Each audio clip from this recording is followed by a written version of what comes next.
ওই দিন জামাতের আমিরকে দেখলাম যে কওমি সনদ নিয়ে খুব আবেগ ভরা বক্তব্য দিচ্ছে। তারা ক্ষমতায় গেলে কওমি সনদের যথাযথ মূল্যায়ন তারা করবে। আপনারা কি জানেন এই কওমি সনদের স্বীকৃতি দেওয়া হয়েছিল 2001-এ ক্ষমতায় আসার পরে, খালেদা জিয়া যখন ক্ষমতা ছাড়বেন তার আগ মুহূর্তে।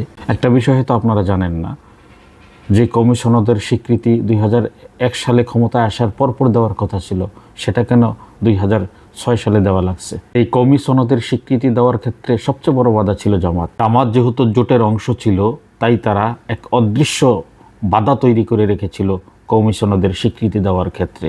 আমার কথা বিশ্বাস না হলে আপনারা সেই সময়ের আর্টিকেলগুলো আপনারা দেখুন।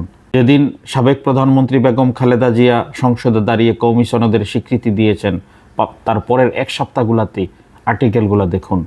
গণমাধ্যমগুলোতে জামাতের বুদ্ধিজীবীরা কিভাবে কওমি সনদের বিরোধিতা করেছিল। তখন আমাদের কাছে কওমি সনদ একটা আবেগ ছিল, বিশেষ করে আমার কাছে।